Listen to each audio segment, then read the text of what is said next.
Hello viewers. Welcome to खाला जानस kitchen. मैं हूं फरखंदा और आज मैं बना रही हूं चिकन नूडल सूप। बाहर बहुत ज़्यादा ठंड है और ऐसे मौसम में दिल चाहता है कोई ऐसी चीज़ खाई जाए जो आपको अंदर से गर्माइश दे।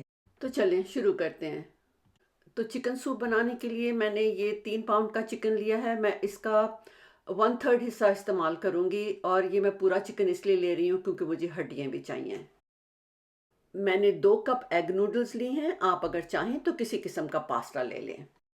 और हमें चाहिए 3 बे लीव्स, 1 टीस्पून काली मिर्च कुटी हुई, 1 टीस्पून नमक, 3 कलियां लहसुन की, 2 से 3 स्टिक्स लेंगे सेलरी की, 1 गाजर, 2 दरमियाने प्याज, 2 से 3 table spoon extra virgin olive oil और हमें चाहिए पार्सली। आप चाहें तो उसकी जगह धनिया ले लें। और लेंगे 8 से 10 कप पानी।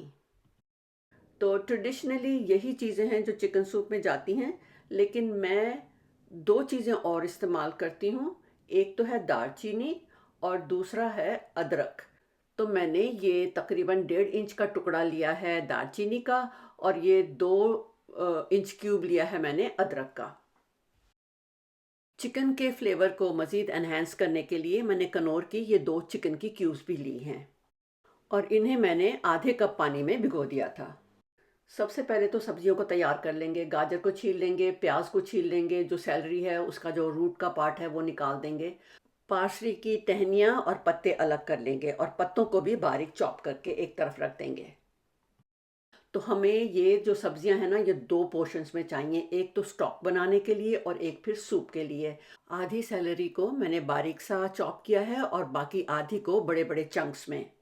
इसी तरह आधी गाजर को बारीक सा चॉप कर लेंगे और आधी को बड़े चंक्स में रखेंगे और साथ ही लहसुन को भी छील लेंगे, वो मैं यहाँ दिखाना भूल गई थी। 2 छोटे प्याज जो लिए हैं इन्हें भी छीलकर और आधे प्याजों को मोटा मोटा काट लेंगे और आधे प्याज को चॉप कर लेंगे। तो ये देखिए, ये मोटा कटा हुआ सामान जो है सारा ये स्टॉक में जाएगा। और मैंने 3-4 कलियां जो हैं लहसुन की छील कर और वो भी स्टॉक के लिए रखी हैं, वो मैं रिकॉर्ड करना भूल गई थी। स्टॉक बनाने के लिए मैंने एक बड़ी देगची को मीडियम हाई हीट पर रखा है और उसमें डाल दिया है तकरीबन 2 टेबल स्पून ऑलिव ऑयल। और उसमें हम डाल देंगे चिकन। चिकन को हमने हल्का सा ना ब्राउन रंग देना है। एक तरफ से थोड़ा सा चिकन को ब्राउन करके और उसको पलट के दूसरी तरफ से भी ब्राउन कर लेंगे। और फिर इसमें डाल देंगे पानी। मैंने तकरीबन 9 कप पानी डाला है इसमें। साथ ही डाल देंगे दालचीनी, अदरक, लहसुन की कलियां, बे लीव्स और साथ ही डाल देंगे जो मोटी कटी हुई सब्जियां थीं। साथ ही डाल देंगे नमक और काली मिर्च। नमक जो है इस वक्त कम डालना है क्योंकि वो बाद में एडजस्ट करेंगे। अब ये मीडियम हाई हीट पर इसको हम इतना पकाएंगे कि इसमें उबाल आ जाए। और जब इसमें उबाल आ जाएगा तो आग को मीडियम लो पे कर देंगे और ढककर इसे तकरीबन घंटा 1.5 घंटा पकने देंगे। चिकन स्टॉक को पकते हुए तकरीबन सवा घंटा हो गया है। तो चिकन बिल्कुल गल गया है और सारी जो हमने चीज़ें उसके अंदर डाली थी उन सब का फ्लेवर भी ना पानी में आ गया है। तो अब हम जो चिकन पका हुआ है उसको निकाल के और उसको हड्डियों से अलग कर लेंगे। पके हुए चिकन को हड्डियों से अलग करके और इसको हम मोटा मोटा सा चॉप कर लेंगे। स्टॉक जो है उसे हम छान लेंगे और जितनी भी सब्जियां हैं गाजरों के अलावा उसे डिस्कार्ड कर देंगे क्योंकि गाजरें अभी भी बहुत अच्छी शेप में हैं। तो उसे हम चॉप करके सूप में डाल देंगे। अब उसी देगची को मैंने वापस से मीडियम हाई हीट पर रखा है और उसमें डाल दिया है 1 टेबल स्पून ऑलिव ऑयल और साथ में डाले हैं चॉप किए हुए प्याज। इन्हें हमने थोड़ी सी देर के लिए सौटे करना है, इनको बिल्कुल भी रंग नहीं आना चाहिए। फिर इसमें डाल देंगे चॉप की हुई सैलरी और गाजरें।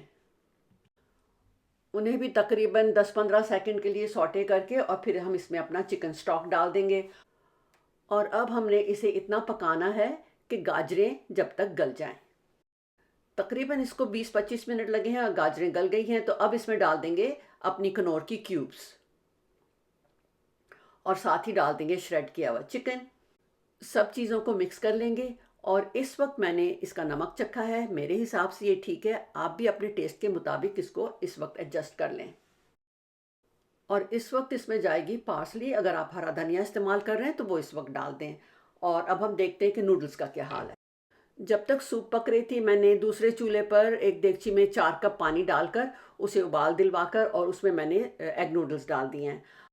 नूडल्स को हमने इतनी देर तक पकाना है कि इनमें थोड़ी-सी कसर रह जाए, इनको बिल्कुल भी गलाना नहीं है क्योंकि ये सूप में भी थोड़ा-सा पकेंगी। पकी हुई नूडल्स को ड्रेन कर लेंगे और उन्हें फिर सूप में डाल देंगे और हमारी सूप तैयार हो गई है। आज मैं ये सूप गार्लिक ब्रेड के साथ सर्व कर रही हूँ। उम्मीद करती हूँ कि आपको ये रेसिपी पसंद आई होगी और आप ये ज़रूर ट्राई करेंगे। अगर वीडियो पसंद आई है तो लाइक कर दीजिए, शेयर कर दीजिए और अगर नए हैं तो सब्सक्राइब करना ना भूलें। एन्जॉय!